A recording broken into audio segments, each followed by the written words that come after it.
What's up, duelists? This last weekend was RBET Berlin, the biggest RBET yet, sitting at a massive, roughly, I think, 370 entrants.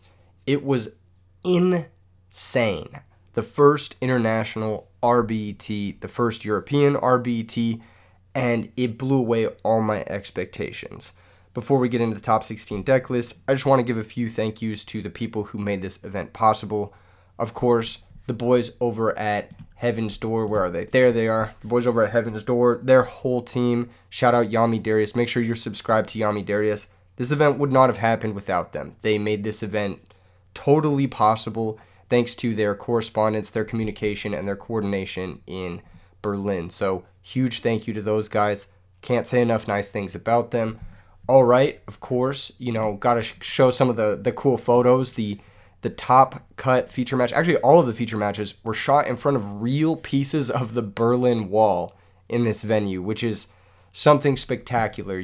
Some thorns, some roses. It was a very cold weekend, colder than we had expected. It was a very grindy tournament, but the venue was cool. It was awesome. The vibes were immaculate. There were people who traveled from all over the world, from every continent to be here. There are people from Australia, the Americas, from Asia. There are people from all over Europe. It was the first really big unifying RBET, and it's the first event that really kind of, exemplified exactly what I wanted to execute with RBET, which is bringing the whole world together to play a game, make friends, and have a great weekend. Overall, Berlin was an amazing city. I fell in love with the city. The food was incredible. The people were so nice. Yeah, no, it was an incredible weekend. It was obviously very busy. To the hundreds of you that came up to me, said hi. To those of you who I traded cards with, exchanged stories with, to those of you who came on commentary, it was honestly a once-in-a-lifetime experience to meet you guys, and I'm very grateful for that. I'm very grateful to meet all the people that I've been talking to online for years and everything, and man, I just can't say how sick it was that this thing actually came together. Definitely want to do more. But yeah, obviously more announcements for that in the future. Let's hop into the deck list. That's why you guys are here. I could gush forever about RBET. It's my baby, But let's get into things. We got top 16 deck list here from Renee. Lightsworn Pure. One thing that I noticed about Berlin before we get into things, their meta is different. It's more diverse, and I'm not sure if this is just because we had players from all over the world come in, but it's more diverse than the States, and there's, I think, a better balance with, counterbalancing strategies. I feel like more people in Berlin were, willing to innovate and adapt, and this list shows a lot of that type of innovation and adaptation. 3 Pot of Avarice for the grind game, something we don't really see in Lightsworn that often. I know that some players in the past, Swagger has been a fan of multiple Pot of Avarice and pure Lightsworn, and I like that. Also, you've seen that he's adopted the double Kaiku the Ghost Destroyer for that JD Kaiku kill combo that got Best Yu-Gi-Oh! Best Yu-Gi-Oh! Player NA's first place result in Chicago. So, new technology here, new adaptations, really clean looking list. 1 Threatening Roar, don't really want to draw multiples. Cutting down on the superfluous names, maxing out on the bombs, the wolves, the Celestias, the JDs, and then just ways to spam those into the late game. I really like this list. I like the look of it. If I was going to play pure Lightsworn today, I'd probably play something similar to this. This just looks more up my alley than a lot of other pure Lightsworn lists. I do like the Ryanite style list with triple Beckoning, triple Threatening Roar, but I've found them to be a little bit more glass cannon. These tend to be a little bit more resilient with the triple Pot of Avarice, despite being maybe a little bit less aggressive. But that's totally fine. I think for Lightsworn, you have an insane late game, so you should maybe just play to it. Sideboard looks very straightforward. You've got all your great floodgates. Vanity's Fiend, a great floodgate for Lightsworn. I actually do like this card a lot in Lightsworn. It's pretty easy to have excess bodies, thanks to Hamster, Wolf, that sort of thing, Foolish Burial. So it's pretty easy to get a quick Vanity's Fiend out, and a lot of people won't be expecting it, and they'll just get shot out of the game. Plus, you can do some stuff like JD Nuke the Field, sack for Vanity, that sort of. It's pretty nuts. Big fan of this list. Shout out to Renee. Congrats on top 16. Moving on, we've got our next top 16 player. We've got Mac, of course. You guys know him. You guys love him. Playing Black Wings. This is a very, very interesting Blackwing list. Main deck, Starlight Road. We've got double value and Gorge, so large monster count. I do like the double value. I think it's pretty strong. Sideboard is interesting. No Fissure. Instead, opting for Raikou as a way to deal with Consecrated Light. Totally understandable. Probably just hoping to dodge the card. And it worked out pretty well for Mac. Made it all the way to top 16 with this list. Not too much to say about this list. He does have that hedge against Light Swarms with the Light Imprisoning Mirror. He's got the draw traps, which are pretty standard in Blackwings. You'll see as we go further in the top 16, they become even more and more present in the deck lists. So obviously great technology innovated by, of course, Hector HT19 from RBET LA 2024. And this is looking like a pretty gold standard Blackwing list. Pretty difficult to go wrong with it. There are some flex slots, right? Like there's 5-6 flex slots in every Blackwing deck. Vayu, Gorge, Starlight Road, draw traps, how many Deep Prison you want. Do you want to play Solemn even? I saw some lists not playing it. Do you want to play Allure even? I saw some lists not playing that. So, it is what it is. Shout out to Mac. Congratulations for being one of the highest placing Blackwing players at RBET Berlin, the biggest RBET of all time. I believe you had to be X1 to top this RBET. So, all of these players' records were good from what I know. All right, moving on. We've got next top 16 list. Probably one of the ones you guys are all here to see. Probably one of the ones I clickbaited in the thumbnail. Probably one of the ones that is going to need the most explanation for players who are tuning in for the first time or who are maybe familiar with Edison format but have only played like some of the bigger decks. This is Dion's top 16 Black Salvo Machina Chaos Dad deck, which looks like a work of art. I'm not going to lie.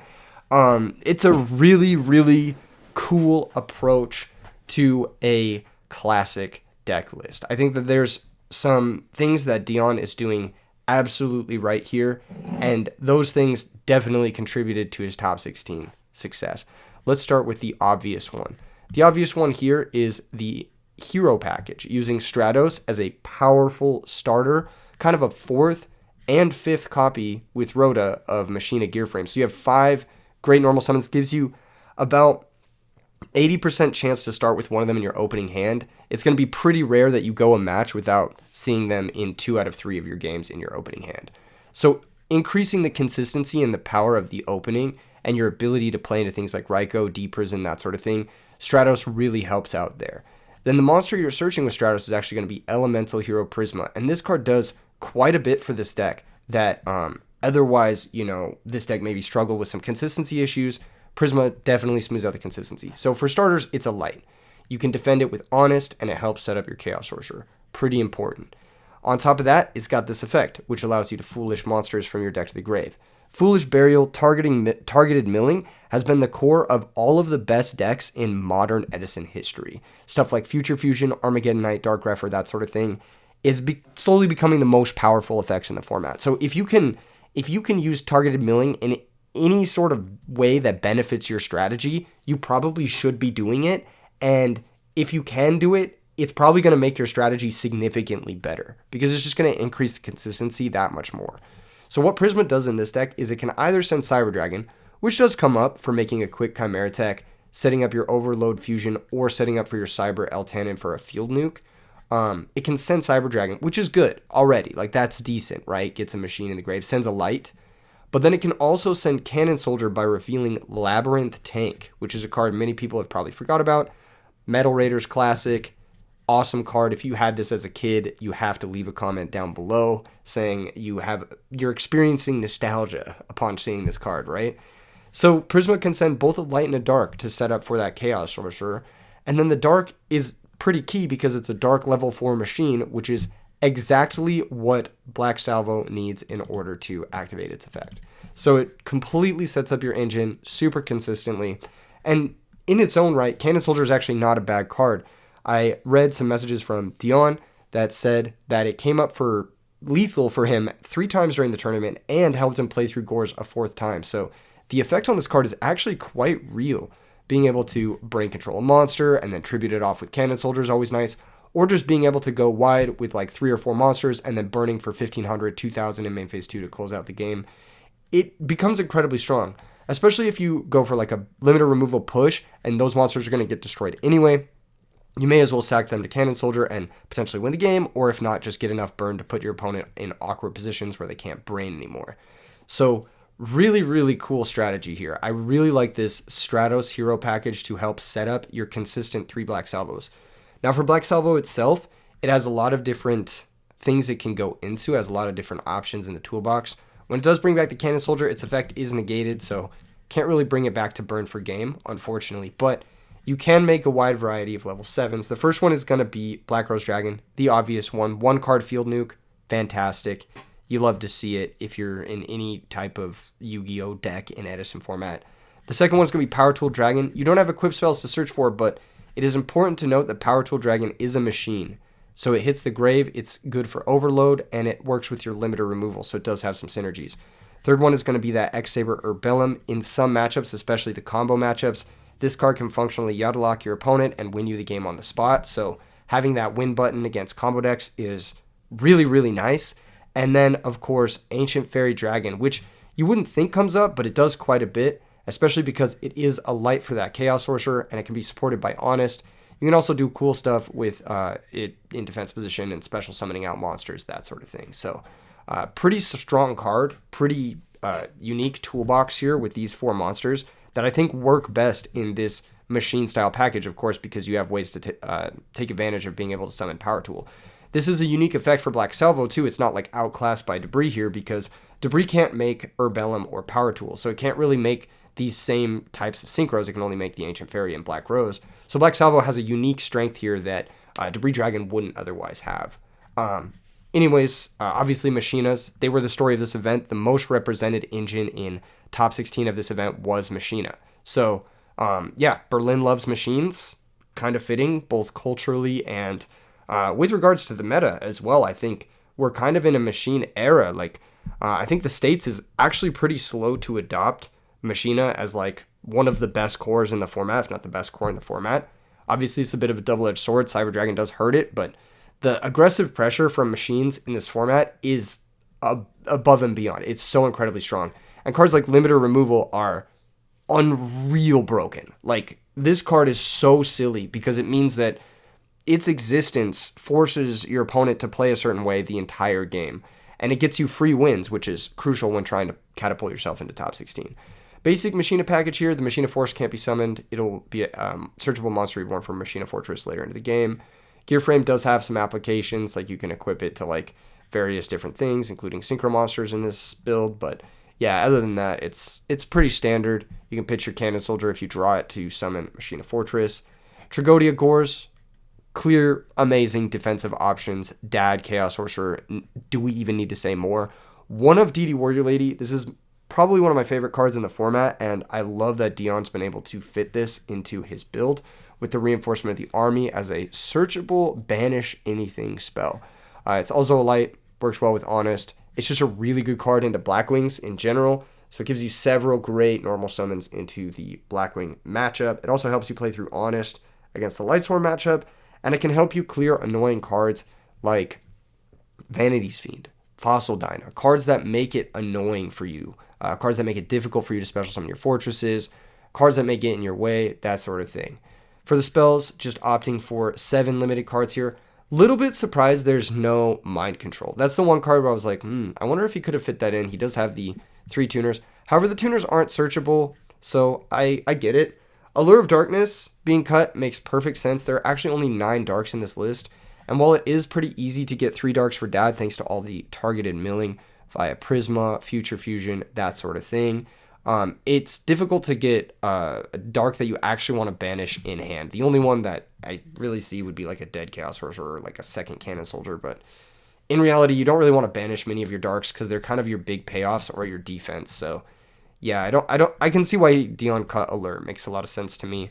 Trap cards just opting for the most optimal removal. Compulsory works at its best, of course, in these Machina Stratos style decks where you summon a Gear Frame and the compulsory can either bounce their monster to give you a 2-turn clock if they're restricted to their normal summon, or bounce your own Gear Frame to reuse its on summon effect. Other than that, sideboard looks pretty straightforward, pretty dialed, a lot of one-offs. I'm sure he has like sideboard plans, whatnot. But congratulations to Dion for being the first player to ever top an RBET with a Black Salvo Machina deck. And I think he did it with a list that is above and beyond not only creative, but looks very well built. This looks like a good list. Just on paper, it sounds like a very consistent and very strong strategy that I am very much looking forward to trying out myself. So, congrats. All right, moving on. Next top 16 list is going to be from Adrian. Shout out Adrian, topped with Blackwings.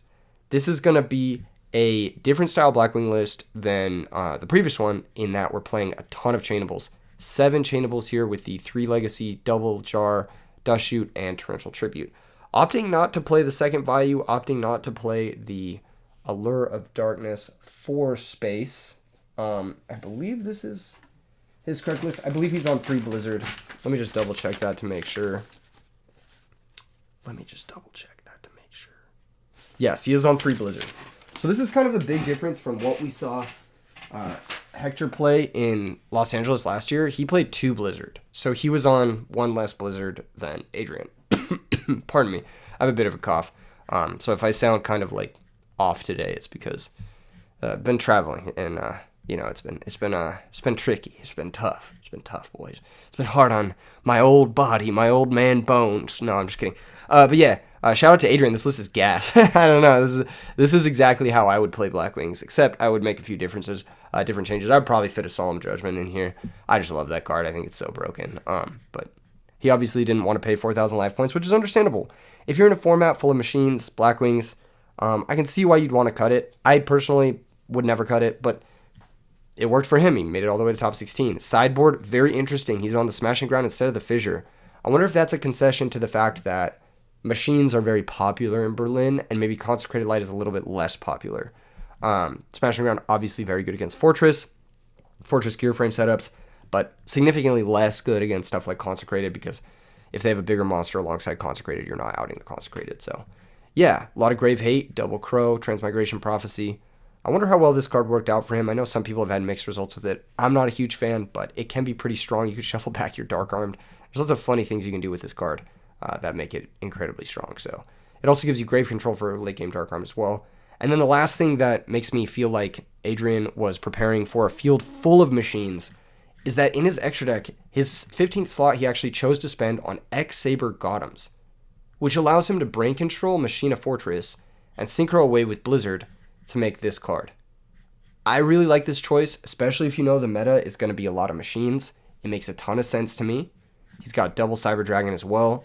So really prepared for the Berlin meta accurately, and it paid off well for him, putting him into the top 16.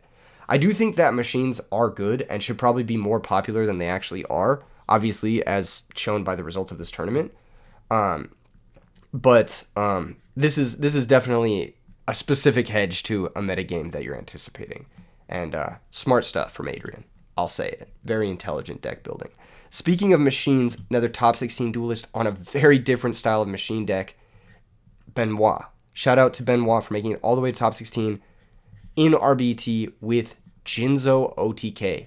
I've talked about this deck in depth on the channel before. This is actually very similar to the build that I took to a tournament recently. It's only 5 cards off, I believe, in the main deck. The side deck, however, is very different. So let's go ahead and explain how this deck works for people who are maybe new to the strategy, copying it for the first time. You activate Future Fusion, you reveal Chimera Tech over Dragon, then you send Cyber Dragon, 3 Jinzo Returner, 3 Jinzo. The Jinzo Returners will all form a chain link, and you'll bring out 3 Jinzos. You'll have 7,200 points of unstoppable power. Your opponent can't use trap cards, and it's very easy to piece together OTKs off of just one card. So the whole deck is built around finding this Future Fusion and making sure you don't brick on certain things like Cyber Dragon. Some new inclusions to this deck that I haven't talked about or haven't used myself. The Vortex Trooper, he uses this card to unbrick his hands, shuffling back Cyber Dragons when you draw 2, shuffling back Jinzo pieces when you draw them. Seems like a pretty solid inclusion in this deck as a way to try and fix some of these hands. I think a 1-of makes a lot of sense.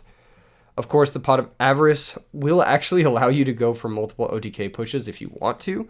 You can Future Fusion, send all your pieces, attack for a baby push, then Trunade your Future Fusion later, and Pot of Avarice all your cards, and then go for that OTK one more time. It is important to note that you'll have to trinate Future Fusion sometime before the Overdragon comes out because it does destroy your Future Fusion. A few other cards, Caius. You just need ways to press through set monsters. Makes sense of one of Caius. It's just a tech card. I normally play compulsory in the torrential and deep prison slots here, so I normally forego this Caius slot because the compulsories already fill that role of like just removing a set Raikou so you can OTK people. Machina Force, another tech card.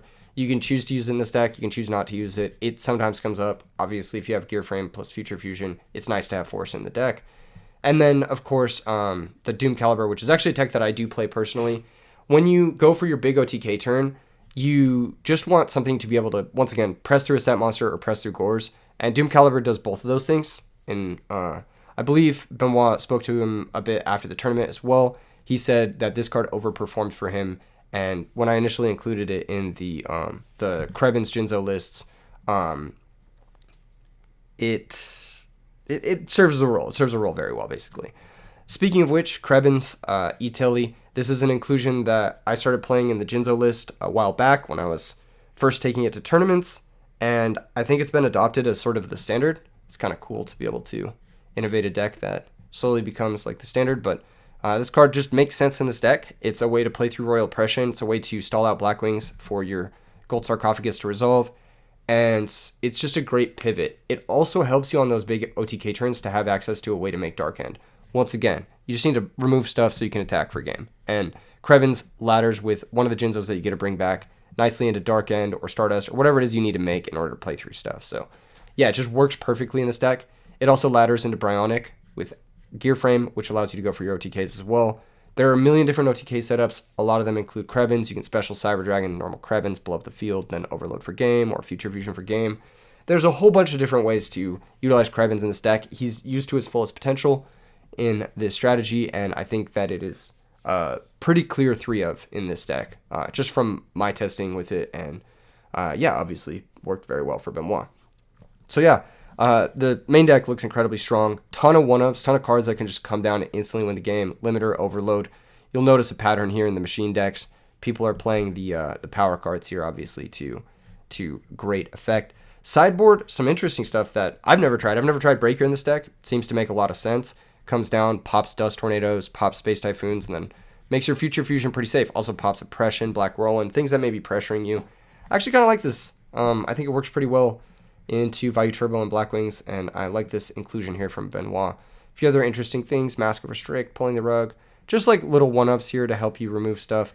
I'm not really a big fan of like stuff like Pulling the Rug, Mask of Restrict. I generally opt to go for more aggressive cards in this style of deck, because once again, it's a very fast OTK deck that is just trying to clear the board and then OTK. And Mask of Restrict and Pulling the Rug does sometimes clear the board, but Mask of Restrict doesn't really. And it can sometimes conflict with some of the cards that you may need to summon, or some of the cards you may need to activate, like Doom Caliber Knight in the post-board game. So I think the conflict of this is interesting. However, it probably does just shut off the Frog decks enough for where it doesn't really matter. I don't know. Interesting choices from Benoit. I'm interested to hear why he sided the way he sided, because this is the big difference from his list and mine is the sideboard. I think I was siding these 5 cards, and then these 10 cards here are different. So curious to hear about that. He is also on the X-Saber Gotems as well. Once again, synchro with that Krebin's and the Machina Fortress. A lot of different cool little things you can do here or there. You do need double Overdragon because it does come up a lot, or your Future Fusion will summon the first Overdragon, and then you'll need Overload Fusion to be live later in the game. So yeah, definitely need 2 Overdragon. Don't mess with that in the extra deck. Shout out to Benoit again. Congratulations for making it to top 16 with a deck that I actually think is probably one of the best decks that nobody plays. All right, moving on. We got top 16 from Dino. It's gonna crash on me. Dueling Book's gonna crash on me mid-video. That's sick. I really wanted this to happen. I love this. Thank you, Dueling Book. I believe Dino was playing Vayu Turbo, borrowing some elements from the Nitro Vayu. So triple Greffer, 1 Elfin in the main, only 2 Raikous in charge as a much smaller Raikou package. Not going for the draw traps, still going for the Deck Devastations main, but is on that Solemn Judgment. And something you'll notice in all of the Vayu Turbo lists in the top 16 of this event, they were all playing Solemn Judgment. So I I'm not gonna be the guy who says you shouldn't play Solemn Judgment in this deck or should play Solemn Judgment. I am gonna be the guy who says fuck it. You should play Solemn Judgment in this deck. I actually think it's you're kind of kneecapping yourself not playing it. This is one of the best decks to play Solemn Judgment in. I'm pretty surprised that it ever got cut. Seems kind of silly. There are a few other cards that like I think should always be in this deck, like the third Greffer, personally.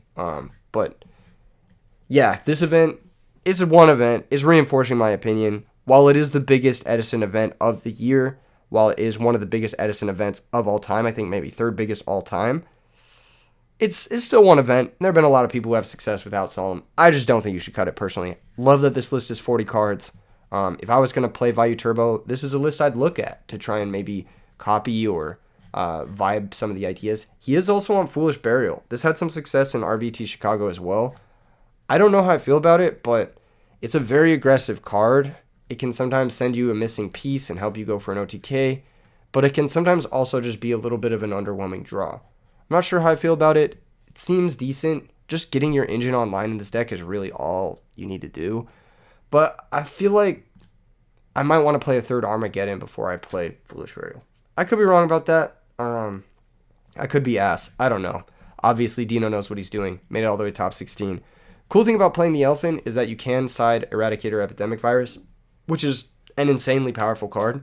And not many decks can really play around this. It's a disgusting Lingering Floodgate / hand loop card that just completely neuters some strategies. Amaryllis without spells, goodbye. Dragon Turbo without spells, Frog OTK without spells. All of a sudden, you just win the game. It's a one-card win button in a lot of, like, cheese matchups. Gigavise without spells. And I think that that's, like, something that definitely improves this deck's chances into some of its worst matchups. And I wonder if it factored into Dino's top 16 performance here at RBET Berlin. Congratulations to Dino. Sick stuff. Moving on, we've got Jean-Marie, I believe. Sorry, the name didn't fit, so it cut off here a little bit. Also playing Value Turbo. Little bit different with some very cool text. Only 6 spell cards, cut the charge for second hamster. Only 1 Caius. I've seen a lot more players going down to 1 Caius. Normally, I've advocated for siding down on Caiuses going second when playing a deck like this.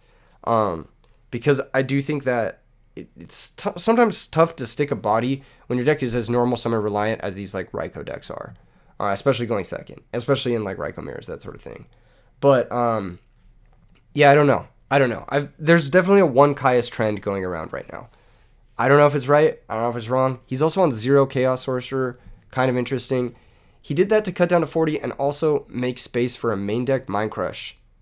This is a card that you wouldn't include in your main deck unless you were anticipating a lot of heroes, a lot of machines, and if you really expected yourself to have the soul read on players.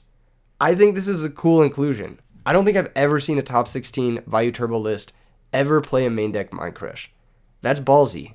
That's very, very ballsy, but I love it. I love the energy behind it. I think we should see more stuff like this. Maybe more one of Cold Waves, tech cards that you personally enjoy, just throwing them in your deck and maximizing off of them, catching people off guard. I feel like Mind Crush is one of those cards that's going to catch a lot of people off guard. That's going to cook them. Someone resolves a salvage, all of a sudden you Mind Crush their Subsitoad. GG, game's over. Or someone resolves, Power Tool Dragon, you Mind Crush the Supervise. Someone resolves Gold Sark, you Mind Crush the JD. There are a lot of instances in which this card is just game ending. So I like the energy behind it. I think it's a really cool inclusion. Side deck, very standard. No Vortex, so just hoping to dodge plants, kind of interesting, but double Cyber Dragon makes sense into a field full of machines. Congratulations to Jean-Marie. I believe that is our other Value Turbo deck in top 16.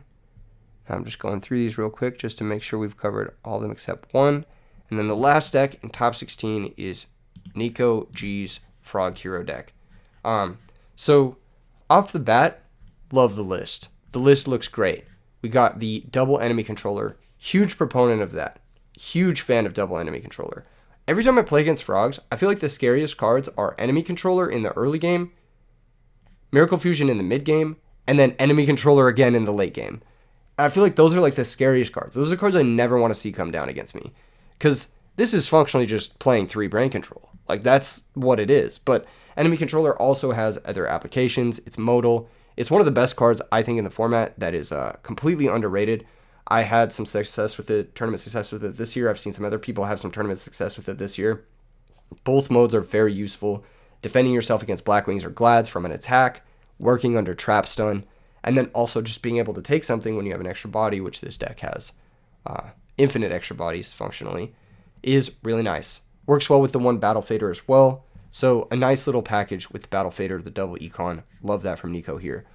Also, another thing I love about this list, double Water Art, triple Wind Blast. Makes a lot of sense to me. I really don't understand why... Like, I kind of understand why the format moved more towards Regeki Break than Wind Blast. Pardon me. But I think Wind Blast, as the format gets more aggressive, is just a better choice. Obviously, Regeki Break deals with JD, Dad, things that are kind of must-answer threats a little bit better. But in the early game, when oftentimes you're forced to use a discard trap anyway, that's when Phoenix Wing Wind Blast really shines. Putting back a starter, a weak starter like a Raikou, or putting back something like, a Treeborn Frog, or putting back a Dupe Frog, or putting back, a Sangan, or a Set Dandelion, or something like that, or putting back a back row like Bottomless Trap Hole, sticking your threat, then your opponent draws a dead Bottomless, disgusting. This card's going to lead to a lot more free wins than Regeki Break, especially when used in the early game. So I'm a big fan of maxing it when you do play it, and I'm a big fan of playing it in general. I think it's great. Works really well with Nico, with Nico's list here. He is on Future Fusion as well, just good card maxing. Double Water Art and Dust Shoot for the hand rips. Big fan of double Water Art in this deck. I was speaking to Raunuk before the event, and he also added in Water Art to his main deck after we were talking about things. I think this card is just insanely strong if you can support it, and this deck absolutely can. Whether that's E-Call for Ocean, or it's like Swap Frogs and Treeborn, that sort of thing. 2 Swap Frogs is something I've been a huge advocate for, even back to when people were calling me crazy for doing it. But hey, you know what? Sometimes you got to get called crazy to have a good idea, and eventually it'll catch on, and people will realize that you really only need 2 of this card to see access to your engine consistently. The Water Arts are really nice because sometimes this Hero Frog deck, and this is something that I've noticed, like playing it here and there. I don't play this deck a ton, but I play it here and there. It doesn't have the sauce or the juice like other decks do. It doesn't have a JD, it doesn't have a Dad, it doesn't have something that comes down and immediately deals with stuff. So it doesn't have the same kind of power. Obviously, Miracle Fusion to Absolute Zero is great. I'm not saying it's not great. I'm not saying it's not powerful. But when you compare this to like a Diva Hero, that sort of thing, a deck that can make Bionic, a deck that can make Dad, a deck that can do that sort of play, and then also have Miracle Fusion on top of it, you just don't have that kind of juice. You don't have that kind of sauce. We've seen players We've seen players like the player in Denver. Oh my god, I just made a video with him. I'm so bad with names, it's crazy. Fucking, why am I so bad at this? Why am I so bad at this? Like George, of course. How did I forget this? I was just in a call with him. Like George from Team Starlight. Play the Dark Grepper and the Dad in the Hero Frog deck. Oh my gosh, this is embarrassing. I'm not cutting it out. I do meet a lot of people, so it's tough. But I really do try to remember everybody's name, or at least everybody's Discord handle. I remembered his handle, but I didn't know. I didn't want to say it. Nowak, of course. But, fucking, glad I remembered it there. Oh my gosh, what was I even saying? I got caught on a tangent here. Dad and Hero Frogs. Oh, he added the juice. I think adding Water Arts is a way to sort of like level the playing field against decks that have the juice. Like Dad, JD, Chaos Sorcerer even, Burial. These types of late game bombs. Water Art can help you take care of those late game bombs, and so it can even out the playing field between you and your opponents who are playing just an inherently more powerful deck. So I think that's like, I don't want to say mandatory, but I would absolutely play them if I was playing Frogs. It seems stupid not to. Every time I've lost this deck in the last however many fucking months of playing at locals against Joe over and over and over again, and sometimes even up against Damien, it's because of fucking Water Art. Every time I lose to this deck is because of this card. So yeah, absolutely should be played, in my opinion. Side deck looks incredible. Got the Vanity's Fiend, the Dark Dust Spirit. Huge fan of this card. Raunuk also put a display on stream the RBET display for utilizing this card. Karma Cut, love this card. Yeah, just great deck list here from Nico. One other thing I wanted to say about Nico is he does organize a tournament series called Nico Cup in Frankfurt. And from what I've heard, he gives a lot to the community. And he gives a lot to the prize pool of his own events. And he puts on a lot for his community. So if you're in Frankfurt, you're in Germany, and you want to support someone who is obviously awesome in his scene, he had a lot of supporters in the chat during his feature match. Check him out. Go to his tournaments. Support him. Show him some love. He sent me a really sweet DM. Here, I'll show it for you guys. After the tournament, he said he made it to top 16. Your event was awesome. I made a lot of new friends and gained a lot of new impressions. That's the whole reason why we do this. He says, the reason I'm writing you. He's like, this morning I heard a song everyone knows, Heal the World by Michael Jackson. All I could think about were his brothers and sisters in Palestine and how difficult things are for them at this time. Therefore, I decided to sell my top 16 mat and donate all the proceeds to a charitable foundation to support them. My guys, Dion, who, of course, you guys may recognize, made top 16 with the Salvo list, and Mamazuki Ray, have shown me what brotherhood means over the past few months, and I'm ready to make a change. Since I saw that you're also thinking about the people in Palestine and are there for them, I wanted to tell you. Keep it up, stay healthy, and maybe we'll hear from each other sometime. Best, Nico. That just warms my fucking heart. I don't know what to say. So I'm gonna match Nico here. I'm gonna donate all proceeds from this video and the RBT Berlin streams to obviously people in need in Palestine. So if you guys like this video, share this video or whatever, all the ad revenue, all the super thanks, whatever is going to go directly to that. And if you guys feel like you want to give a bit too, there are definitely people around the world who need it. And yeah, I love that energy. I think that's fucking awesome. Nico's a fucking Chad. He's a G, dude. He's a legend. So shout out the Nico Cup and support him. Show him some love. All right, moving on. Top 8. Banger top 16. But we got to get into the top 8. First person in top 8 is going to be Mattia, who some people may recognize. I believe he's an Italian player. He's got what I think is one of the best looking Frog OTK lists thus far. This is very similar to the list that we had labbed about a year ago. Few differences. We were actually maining the Offerings as the Doomed, but yeah, we'll get into this. Right off the bat, you got your standard lineup plus the Ocean Future Fusion as extra foolish for Fishborg. This deck doesn't work unless you see Fishborg, so you got to see Fishborg. From the main deck, he's got the Unifrog and the Flip-Flop Frog, so full combo. You're looking to combo every single game. That's the best way to approach this deck, in my opinion. I think any other way to do it, it has utility, it has some stuff, but yeah, you definitely want to be full combo because that's what your deck does. Lean into it, do what your deck is supposed to be doing. 3 Moray, 3 Upstart actually for the redraws. Now Upstart is a card that I have not tested in this deck before, but it can sometimes mess up your OTKs. It can. However, usually with the double arm colossal stuff, you can kill through like 9,000, 10,000. It's not that big of a deal. And the added consistency of Upstart Goblin is probably very much desired. I think being able to see Subsitoad plus Fishborg more consistently is part of the reason why Mattia is the only player who was able to take this deck to a top 8 at this tournament. So the main deck, his changes, improvements in consistency. That's what you're looking for in combo decks, especially more linear combo decks like this one that need to see their pieces. If you're not seeing your pieces, your deck isn't doing what it's doing, and that's just more games lost. In the side deck, once again, I think doing what this deck does best, not siding out the combo. Very important that you don't do this, in my opinion, because if you just side in a bunch of Kaiases and stuff, you just become a weaker like frog deck, and I think that many decks just go over the top of that very easily.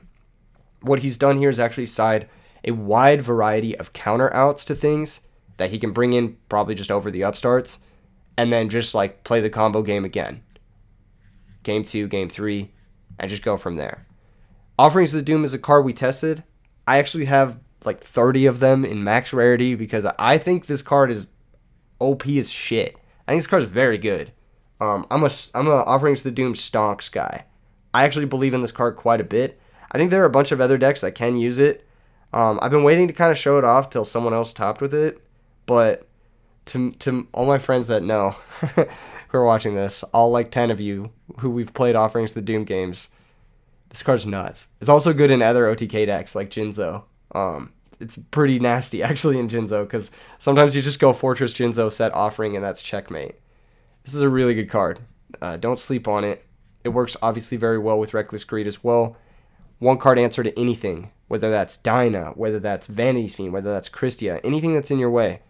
Chainable, works under Trap Stun as well, works under Jinzo if you're playing those types of OTK decks. Really, really cool adaptation here from Mattia. He's on double My Body's a Shield, just ways to force through his combo, basically. Mirror Force Torrential, mix-ups, I'm assuming. Brain Control, good for going second. One Flip-Flop Frog, helps you deal with stuff like, once again, Vanity's Dinah, Titanial, that sort of thing. In engine out that you can just side in.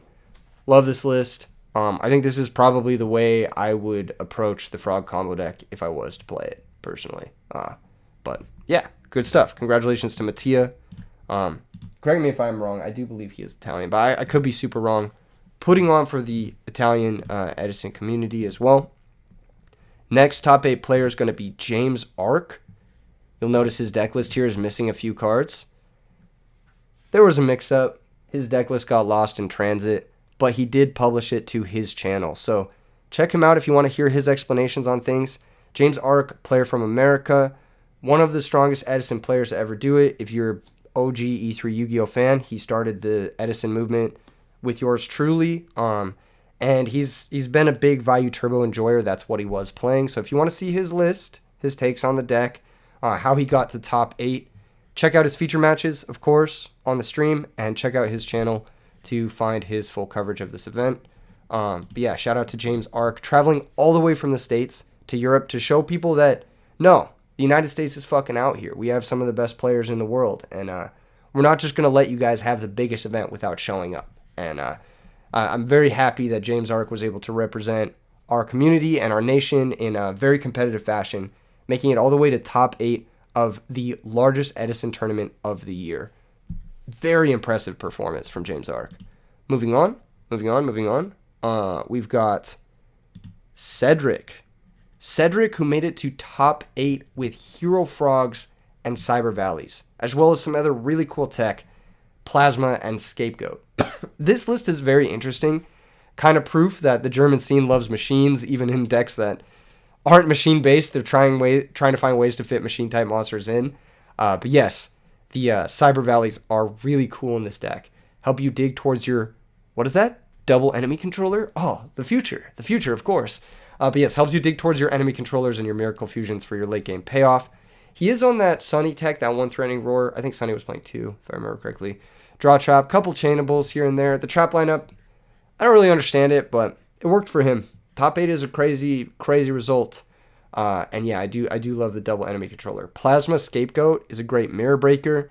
It's great in just in a lot of circumstances against combo decks. It makes it really difficult for people to like mount counter offenses. Some of the best things against Frog Hero are like those big push turns that take a lot of monster effects, or just stuff like Caius, Raikou to pop Absolute Zero, that sort of thing, and just being able to slam a Plasma down against decks like Vayu Turbo that just lose to it. It's pretty fucking nice. I'm not going to lie. Even if it is kind of inconsistent with the Scapegoat, like, you're not going to see Scapegoat every game, right? But Scapegoat does have a lot of applications in this deck. Not only with the Cyber Valleys, but also with the enemy controllers, the Junk Synchron, and Substitute. It can't be tributed, or the tokens can't be tributed for a tribute summon, so they can't be used for, like, Caius. But they can be used, for special summons like Plasma. So, actually have quite a bit of utility. Seems like a nice little power card. Also on that double swap frog technology. Once again, I'm just like getting Vietnam flashbacks, like PTSD from like fucking thinking of posting in the frog Discord and being like, yeah, I think we should start using 2 swap frogs, and just everyone being like, you're fucking ass. And now I'm like looking at like top 16 of the biggest event of the year, and everyone's on 2 swap frog, and I'm just like, God. It hurts being this right all of the time. I'll just say it. It hurts being this right all the time. Sideboard, pretty similar, actually, to Nico's sideboard with that 1 Dark Dust Spirit. 1 less Crow. I do like 3 Crow in this deck. I'll say it. I do like 3 Crow. Double Cyber Dragon to help deal with machines. Double Soul Exchange. And that Kaiku the Ghost Destroyer. So, pretty solid stuff here from Cedric. Congrats on making top 8. The next top 8 list, the final 5th through 8th place list I'm going to show you guys is another Nico who made it to top 8 with a carbon copy of the first place list, Twilight list, Best Yu-Gi-Oh! Player NA's Twilight list from RBET Chicago. So, yeah, this deck already proving to be one of the most competent builds of Lightsworn. Back-to-back insane finishes. I'll say, insane finishes. First place at Chicago, which was one of the most stacked NA events of the year, and then top 8 at the biggest event of the year. We're looking at a pretty gold standard list right here. This is powerful stuff. That JD into Kaiku power play seems to be good across multiple different regions, multiple different metagames. Shout out to Nico for bringing this absolute beast of a list and repping the Best Yu-Gi-Oh! Player NA with perhaps some Best Yu-Gi-Oh! Player EU action. Yeah, making a splash here in the top 8. I'm not going to talk too much about this deck. I've talked about this deck in depth in the previous top 16 video, the Chicago top 16 video. If you want to see it, check that out. Or if you want to watch this deck in action, check out the pinned video on my profile. I believe it is a video of the grand finals from Chicago where you can see this deck in full force. All right, moving into top 4. Top 4, we've got Alexander with Machina, Hamster, Raiko, Caius. A classic beatdown style strategy. I say classic beatdown style strategy. This is a deck that was originated by a user named Times2. Some of you may know him as Sora, Southern California Duelist. He's the originator of this list. And since then, it's gone through a couple iterations, but the general concept stays the same. You activate Hamster, you get a Raiko. You summon Gearframe, you get a Fortress. 6 busted normal summons. Pot of Avarice to shuffle stuff back and keep doing it throughout the game. That's how it's done, pretty much. It's a resource spam deck. You just lean into some of the best +1s in the format, and then you just keep leaning into them over and over and over again. And then you hope to just like beat your opponent in with spammed Machina Fortresses along the way. Machina Force acts as a monster reborn for the Machina Fortress here. Double Caius makes sense. You got triple Hamster. Triple Hamster is something that I noticed Steven Jafaro doing in his top 8 ultimate Time Wizard performance with this deck. And I have to say, I'm a fan. You do want to have a strong normal summon. There's only, like I said, the 6 in this deck. There are a couple of other like okay ones. Like setting a Raiko's okay. Normally Card Trooper's okay. But you really do want to see Nimble Mega or Gearframe early because both of those go a very long way towards making your Avarice live. He is playing the Charge of Light Brigade. Fuels triple Avarice. He's on double Compulsory and Karma Cut, as well as main deck DD Crow. Love all these inclusions. I believe there was a deck, I can't remember, I think it was Yi Chang, who's playing multiple Crows in the main deck of this. I like Crow in this deck. I think this is a very good Crow deck. Just because a lot of the ways people will deal with like Hamster or Fortress or Caius, they need to access their Plague or their Vayu or their Wolf or whatever it is in their graveyard that you need to DD Crow. They need to activate Blizzard and or bring back Treeborn or whatever. Activate Miracle. And it's just a way to sort of stop that in its tracks. And the minus isn't really felt because it's a deck that has a lot of easy +1s, and B, it's a minus that you can recoup later by putting a monster in the grave and then building towards your Pot of Avarice. So that's pretty much that. Again, Compulsory, similar to the previous explanation, is great when reusing Gearframe or Hamster in some cases. Or even reusing Caius, Lila, or Cyber Dragon in some cases in this deck as well. I quite like it. I think it's one of the best Compulsory decks, and the more I play this format, the more I play Yu-Gi-Oh! In general, especially like these older normal summon reliant formats, the more I realize that Compulsory Evacuation Device is like one of the best cards like ever printed. It is such a stupid interactive card when you're ahead. It's like checkmate, you know? It's like, all right, Gearframe Fortress, hit for 43, set Compulsory. Good luck, have fun. It's pretty nasty. I really, really like it. One thing that I would love to see in this style of list, obviously, moving forward, you know I'm going to say it. Why are they cutting it? Why are they cutting it? It's a free win. You draw this with Gear Frame, it's a free win. I see no reason to cut this card. It should at least be sided as a way to kill like combo decks fast. No reason to cut this card. This card is disgusting. It's like, it is the best card in Machines. I know everyone in the world disagrees in the Hamster deck. They say, oh, you just grind them out. You don't need Limiter. Cutting Limiter is crazy, man.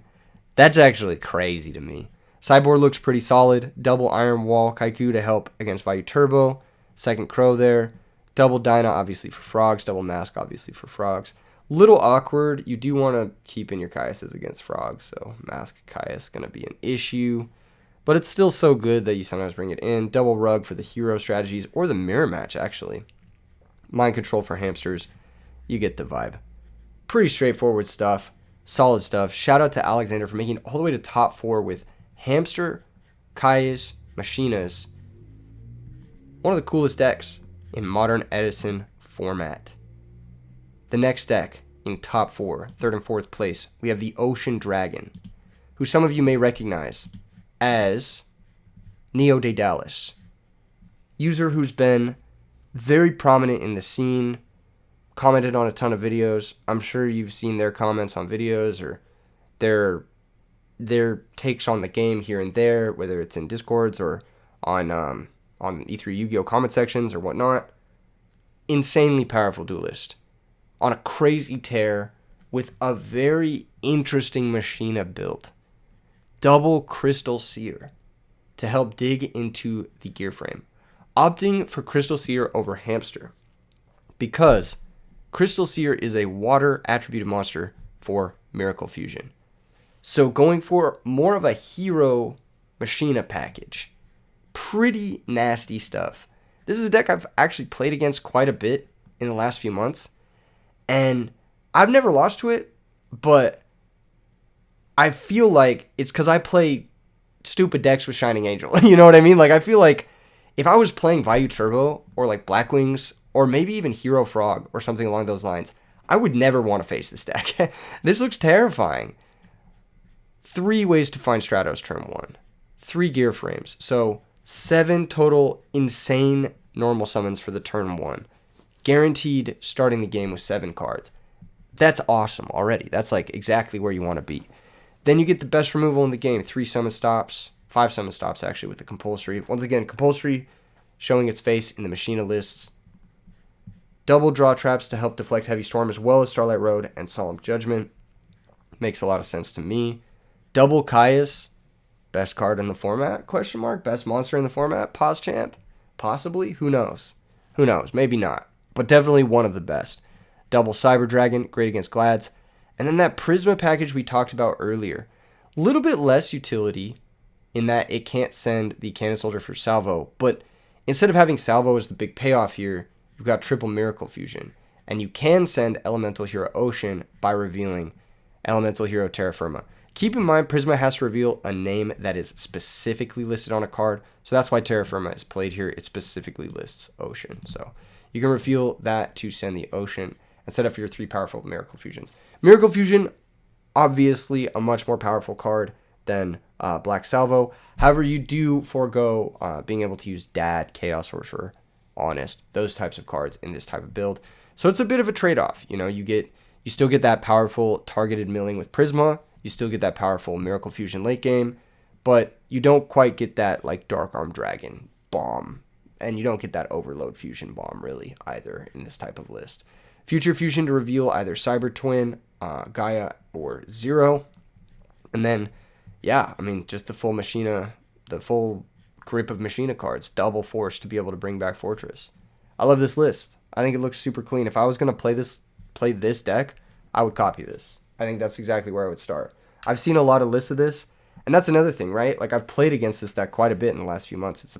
It's been picking up popularity, and the lists I played against felt worse than this. Like this list looks much better, much more well tuned, much more well tested than the list I was facing off against. The list I was facing off against had like a bunch of like random jank that it was bricking on. This list does not look bricky. I promise you right now, if I go loaded in solo mode, I'm gonna do it real quick just for the fans. If I load this in solo mode, we're not going to brick. Watch this.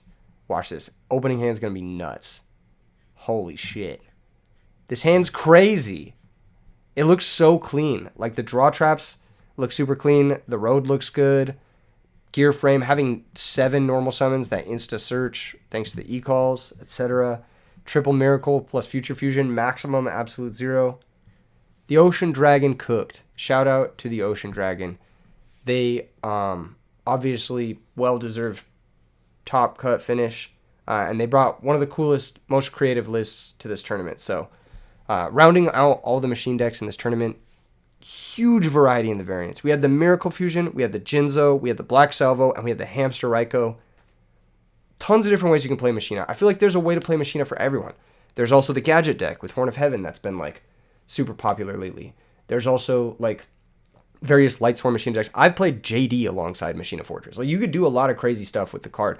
It's a very splashable engine because Cyber Dragon's so goddamn busted, and it's really, really consistent, and it does well into all the top decks. So I think that we're kind of living in like a Machina brew future right now. I could definitely see this sort of taking hold in the States. We also saw Machina Quick Draw, which is kind of like a sort of evolution of how that deck looks. Machina Hero Quick Draw in the Denver top cut as well. So definitely looking to be one of the more like cool, like mix match style decks that has a little bit of something for everyone depending on how you want to play it. So really cool stuff to the Ocean Dragon, putting on a masterclass performance. Definitely don't miss their streamed matches. Every single one of their stream matches was an absolute banger. They streamed one of the stream matches, the Swiss match against Nico, was great, and then of course the top 4 and top 8 matches were incredible as well. Don't miss those. All right, getting into the top 2, we've got second place Jose, a Berlin native player. A lot of people were saying good stuff about Jose from his local community who know him, and just say that he's a great player in the region. On that Icarus attack, on that Solemn Judgment, like I mentioned, in Vayu Turbo. He's doing a few interesting things here. He's on one Hamster. He is playing the Chaos Sorcerer. I do think Chaos Sorcerer's busted. I feel like you just got to play it personally. But hey, that's just me. That's just me. I think he's pretty nasty, especially if you're on charge, right? Sideboard, pretty interesting stuff. Double Cyber Dragon. Once again, machines everywhere. Third Grepher. Just main it at this point. Just main it, bro. Just main it. I'm just kidding. It's not the best card up against Machina, so I can see why Jose didn't main it, especially if he's familiar with the Berlin metagame, clearly as he lives there and competes there regularly. He's got that Sideboard Trapstone. I do like Sideboard Trapstone in this deck. I think Trapstone's really good. It put in some work for him on camera as well. I believe in his feature matches, it did a pretty good job of countering some important defensive pieces. Side decking the second deck dev. Definitely don't want 2 of those main if you expect a lot of Machina. He's opted for the Icarus attack instead. Icarus attack showing its ugly head once again after the, of course, second place finish in Chicago list, playing 3 copies of it. This one's only on 1, but a little bit of technology that was adapted. It's obviously a very busted card. I highly recommend it for anyone playing any sort of Vayu Turbo deck. Not citing Mind Control, not citing Lightning Vortex, just saying fuck it, I'll deal with it in different ways. And yeah, pretty straightforward stuff here from Jose. Congrats on second place. Almost taking it all the way, but couldn't quite close things out up against our first place player, Niklas, who went undefeated in the entire event with Black Wings. Absolute peak performance. He played very well in the matches that we did see on camera. He had a very consistent list. I want to talk about some of his tech choices here. My Body is a Shield and Starlight Road. Recently, we saw user Chet Manley take a first place finish with Black Wings at RBET Denver. And he was also on similar technology of additional ways to play going second into back row. I personally am of the opinion Heavy Storm and Space Typhoon isn't enough. You kind of need a third card, just so you can consistently play into stuff like Bottomless Trap Hole going second, or summon stops like Torrential Tribute going second. I think My Body's a Shield fills that role to a degree. It's good in the mirror match. It's good enough at countering certain cards in the format. It can randomly hit like a cheeky JD, Raikou, that sort of thing. So I see the appeal of it. In Edison format, it can't be used in the damage step. So that's something you guys should understand if you do copy this list. It cannot be used in the damage step in Edison format, but it does allow you to play through things like bottomless trap hole. So it has that like niche sort of effect that allows it to be kind of a second Space Typhoon. It's obviously not as good as Space Typhoon. Space Typhoon is obviously the best, right? But it can be good if your opponent's on like hella draw traps and you don't want to like blind Space Typhoon into hella draw traps. You'd rather just play into the back row and then counter the back row as you play into it. We've seen some players like Juan, aka Swagger, aka Juan, play multiple trap stuns in this spot, which is fine, but trap stun can have a downside in that it's a little bit slower than My Body as a Shield. It doesn't allow you to summon going second as effectively into back row. Double draw trap, like I said, the draw traps in Black Wings, ever since Hector's historic win, I feel like it's the way to play the deck. I feel like it's just Keno. You know, you set them, you threaten something, then you get a dig towards your Whirlwinds, your Dark Armed, your powerful cards like Gores, Starlight Road, defend multiple back row. Once again, more ways to play into back row is really what this deck needs. Because stopping the normal summon is how you beat Black Wings. If you can stop their summon, it instantly shuts off a large part of their cards. Like, let's say you don't have My Body as a Shield, or you don't have Starlight Road set or whatever. Let's say you bottomless trap hole a Blackwing monster. All of a sudden, 2 Whirlwinds are dead, 3 Icarus is dead, 3 Collude are dead, My Body as a Shield is dead, Starlight Road is dead, and if they top deck Heavy Storm or Space Typhoon after the fact, those are also dead. So, resolving bottomless trap hole on a normal summon not only buys you a whole turn against Blackwings, but it cuts off the power of Blizzard. It cuts off at least 10 other cards from being able to do stuff. So summon stops being so important against this deck, you really need ways to just like make sure you can play into Torrential, make sure you can play into bottomless trap hole. I think that that's just like really important for this deck in order to take it on a finish of this caliber, which is obviously insane. 12-0 finish at the biggest tournament of the year. That's nuts. That's like history book shit. And Niklas is making a name for himself as one of the best Blackwing players in the world by winning this tournament. So really, really sick stuff. Sideboard, hella 2-ofs and a deck dev. All the 2-ofs you expect to see. 2 Dyna, 2 Cyber Dragon to combat machines, of course. Double Crow. Double Knock, not opting for Mind Control. I feel like Knock's not as good as Mind Control. But I could be wrong. Mind Control has a lot more applications. It can take face-ups. Obviously, it can win games, obviously. It can move stuff out of the way so your Sirocco pump just game shots people. I really like Mind Control in this deck. I think the upside is definitely there over Knock. However, Knock can just remove set monsters, no questions asked, and then it gets all of the hamsters out of the deck, or all of the Raikos out of the deck, and you don't have to worry about them for the rest of the game. So, it's not bad. It's not bad. Also, it gives you a little bit of info, if you do hit a flip effect monster, so there's some value in that. Double Oppression, double Dust Tornado, standard, double Pulling the Rug, standard, and then 1 deck dev, of course, standard. So the most standard sideboard imaginable. The only thing that's like really up for debate here is the 2 Knocks. I am surprised he's a little bit light on outs for Consecrated Light. No pun intended. I feel like Consecrated Light would cook a deck like this. However, if you notice, a lot of the machine decks we saw weren't playing Consecrated Light.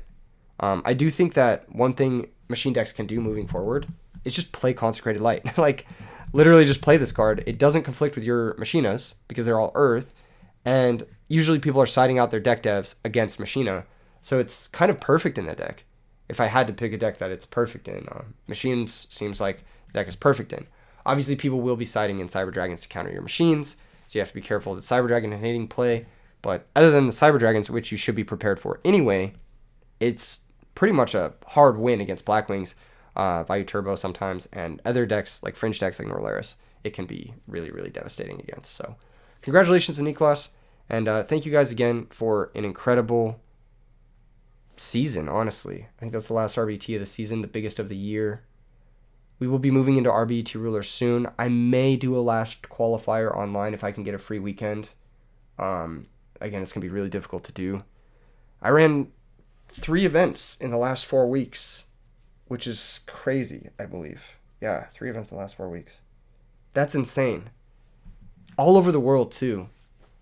I think this month alone, I've been in almost 15 cities, I believe, 15, 20 cities in the last month. Just whether that's producing stuff for you guys, getting prizing for the events, traveling to the events, coordinating with people. I've talked to people all over the world. This is insane, man. This event was crazy. I don't even know how to put it into words. Like, if you were there, you understand how sick this was. If you were there, you get it. It was massive. Again, huge thank you to Heaven's Door. We would not have been able to do this without them. And I did get a chance to stop by the Heaven's Door storefront as well. One of the coolest stores in Berlin. Definitely check it out. If you play in Berlin, if you play Edison format in Berlin, go to Heaven's Door. It's the place to play Edison, as far as I know. As far as I could tell. It looked like a really cool place to hang out and play Edison. It's a place where, if I lived in Berlin, which, who knows, maybe one day I will, that's where I'd go to play Edison. I'd go to Heaven's Door. I love the vibe of the shop. Obviously, Yami Darius. And the staff there. The staff there is incredible. They're so kind. The whole Heaven's Door team. They made this event possible. They worked around the clock. The judge team that we hired as well. Shout out to them for making this event possible. These types of events, a lot of people like come up to me and they're like, yo, thank you for making this happen. It's one of those things where, like, yes, I am an important piece to this, but this event doesn't happen without those people. Like, this event just doesn't happen without, like, so many more dedicated people who, like, don't really get the time and the, not respect, but, like, they don't get the gold stars that they deserve, I feel, a lot of the time, for making this happen. Because, like, you guys think I could negotiate for a venue? I don't speak fucking German. Like, what do you guys think? I'm over here. I've been trying to learn one German word the whole time, and I got it somewhat down. It's Sternenstaubdrachen, which means Stardust Dragon. See, but, I'm fucking 3-year-old. How am I supposed to negotiate for a venue? You know what I mean? Like, that's something the Heaven's Door team did, So, like I said, these events are a huge community movement. They're not like, they're not like, to everyone who, like, comes up to me and is like, thank you for making this happen. Yes, but make sure and thank your judges, thank your TOs, thank you to the people who come to the event, and try to meet friends while you're there, because like I said, we're all getting to that age. Like, you'll notice in this photo, we all got beards. All right, there's gonna be less and less places for us to meet friends as we get later into our life, and it's really important that we stick together and we find positive spaces to compete and have healthy conversation, healthy discussions, that sort of thing, and maybe can come together. I always say that we should be dueling each other,